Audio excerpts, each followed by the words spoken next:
Hi friends, welcome back to Shweta vlogs. ఈరోజు మీ ముందుకి మరో కొత్త వీడియోతో వచ్చాను. ఈరోజు సండే స్పెషల్ మా ఇంట్లో చేపల పులుసు చేసుకున్నాం. అది మీ అందరితో షేర్ చేసుకుంటా. మీ ఇంట్లో మీరు ఏం చేశారు సండే అనేది కింద కామెంట్ బాక్స్లో షేర్ చేసుకోండి. చేపలు నీచు వాసన పోవాలంటే నిమ్మకాయ ఉప్పు వేసి బాగా శుభ్రం చేసుకోవాలండి.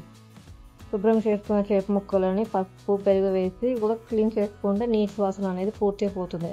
తర్వాత ముక్కలకు తగినంత పసుపు, 2 స్పూన్స్ కారం, తగినంత ఉప్పు, కొంచెం ఆయిల్ వేసుకొని బాగా కలుపుకొని పక్కన పెట్టుకోవాలండి.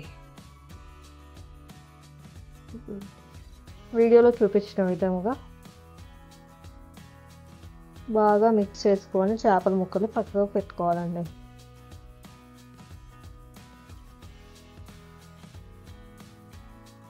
బాగా కలుపుకోవాలి.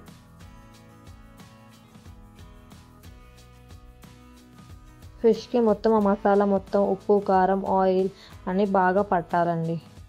కలుపుకొని పక్కన పెట్టుకోండి.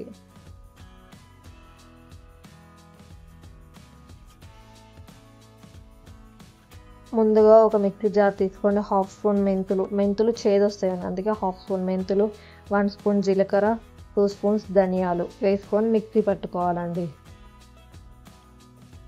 పౌడర్ లాగా ఇదంతా వెట్ ఇంగ్రీడియంట్స్ కదండి, కాబట్టి పౌడర్ లాగా పట్టుకొని పక్కన పెట్టుకోవాలి. తర్వాత 10 వెల్లుల్లి వేసుకొని మిక్సీ పట్టుకోవాలి. వెల్లుల్లి మనం ఫస్ట్ వేస్తే అది మిక్స్ అవ్వదండి, అందుకే ఫస్ట్ మనం డ్రై ఇంగ్రీడియంట్స్ని పౌడర్ చేసుకోవాలి.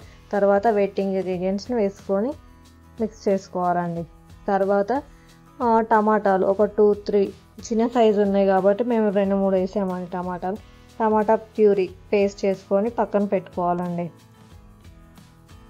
ముందుగా పొయ్యి మీద ప్యాన్ పెట్టుకొని ప్యాన్లో తగినంత చేపల కూరకి ఎక్కువ ఆయిలే పడుతుందండి, కాబట్టి కొంచెం ఆయిల్ ఎక్కువ వేసుకొని అందులో కొంచెం జీలకర్ర, కొంచెం ఆవాలు, పచ్చిమిర్చి, ఎండుమిర్చి వేసుకోవాలి.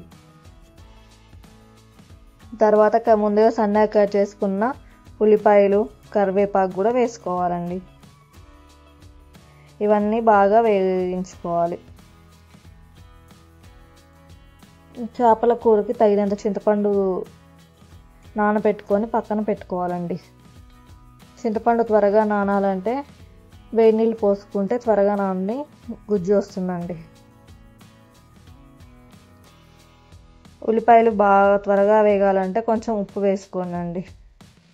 కరివేపాకు కూడా వేసుకోవాలి. చేపల పులుసు అందరికీ చేయటం రాదండి. చేపల పులుసు చేయాలంటే చాలా కష్టం, కాబట్టి మీకు ఈజీగా ఎలా చేసుకోవాలో చూపిస్తాను. చేపల పులుసులో కూడా చాలా రకాలు ఉంటాయి. నెల్లూరు చేపల పులుసు, ఆంధ్ర చేపల పులుసు అని డిఫరెంట్ ఏరియాస్ని బట్టి డిఫరెంట్ స్టైల్స్లో డిఫరెంట్గా ఉంటాయండి. మీకు ఏది ఇష్టమో కింద కామెంట్స్లో చెప్పండి. ఆనియన్స్ బాగా వేగిన తర్వాత అల్లం వెల్లుల్లి పేస్ట్ వేసుకోవాలండి. అల్లం వెల్లుల్లి పేస్ట్ కూడా బాగా వేగిన తర్వాత టమాటో ప్యూరీ వేసుకోవాలి. జీవితం చాలా చిన్నదండి. ఈ చిన్న జీవితంలో చాలా కష్టాలు, సుఖాలు అని చాలా ఉంటాయండి. ఎప్పుడు ఒక వ్యక్తి మనం మోసం చేయకూడదండి. మోసం చేసి పెళ్ళిళ్ళు చేసుకుంటే రేపు నిజం తెలిసినప్పుడు చేసుకొని వచ్చిన అమ్మాయి, వాళ్ళ కుటుంబం అందరూ బాధపడతారు కదండి. కాబట్టి మీకు ఎవరికి తగ్గవాళ్ళని వాళ్ళని చేసుకొని లైఫ్లో ముందుకు వెళ్ళిపోవచ్చు కదండి. తలకు మించిన భారాన్ని తల మీద వేసుకోవడం ఎంతవరకు కరెక్ట్ అండి? ఎవరి లైఫ్ స్టైల్, ఎవరి వే ఆఫ్ థింకింగ్, ఎవరి స్థితిగతులను బట్టి వాళ్ళకి వస్తాయి.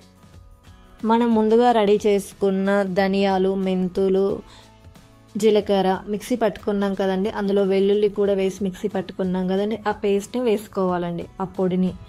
ఎందుకంటే అన్నీ పచ్చివే వేసుకుంటున్నాం కాబట్టి బాగా ఆయిల్లో మగ్గనివ్వాలండి. ఆయిల్ అంతా పక్కకు రావాలండి, అప్పుడే బాగా మగ్గినట్టు బాగా స్మెల్, కర్రీ టేస్ట్ అనేది బాగుంటుందండి. తర్వాత కారం, పసుపు, ఉప్పు వేసుకొని బాగా ఆయిల్లో మగ్గనివ్వాలండి.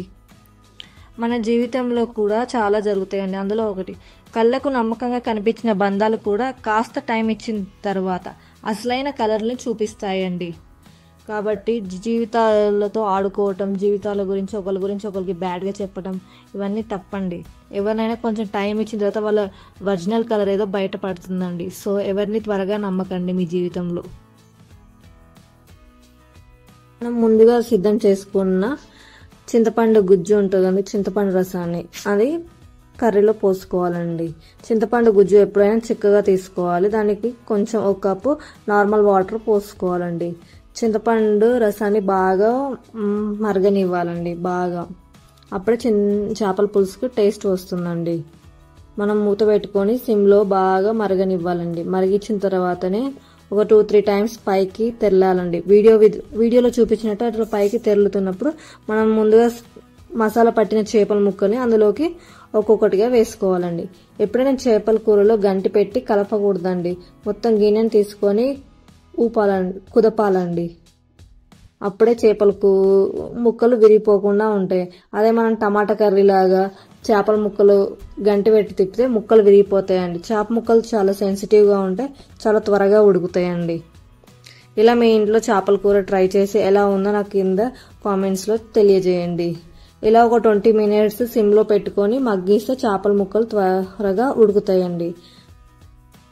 మీరు కూడా మీ ఇంట్లో ఇలా ట్రై చేయండి. ఒకసారి ఎలా వచ్చిందో నాకు కింద కామెంట్లో షేర్ చేయండి. బాగా మరగనివ్వాలండి, చిక్కగా అవ్వాలి. చేపల పులుసు ఎప్పుడైనా చిక్కగా ఉంటే బాగుంటుంది, పలచగా ఉంటే బాగోదండి. ఇది రాగి సంగటిలోకి, వైట్ రైస్లోకి బాగుంటుందండి. రాగి సంగటి కూడా మీకు నెక్స్ట్ వీడియోలో ఎలా చేసుకోవాలో చూపిస్తానండి. అలా బాగా పైకి ఆయిల్ అనేది పైకి తేలాలండి. అప్పుడే మనకు కర్రీ రెడీ అయిందని అర్థం. అలా 2-3 సార్లు ఆయిల్ అనేది పైకి తెరలాలి. అప్పుడే కర్రీ అనేది బాగా లోపల దాకా ఉడికి టేస్ట్ అనేది, స్మెల్ అనేది బాగా వస్తుందండి. తర్వాత పైన కొంచెం సన్నగా కట్ చేసుకున్న కొత్తిమీర కూడా వేసుకోండి. అప్పుడు ఇంకా చూడటానికి కూడా బాగుంటుందండి చేపల పులుసు. మీరు మీ ఇంట్లో ఇలా తయారు చేసుకొని ఒకసారి టేస్ట్ చేయండి. ఎలా వచ్చిందో నాకు ఫీడ్బ్యాక్గా ఇవ్వండి. నా చేపల పులుసు వీడియో కానీ మీకు నచ్చినట్లయితే like, share and subscribe to my channel Shweta vlogs. Thanks for watching. See you soon. Bye.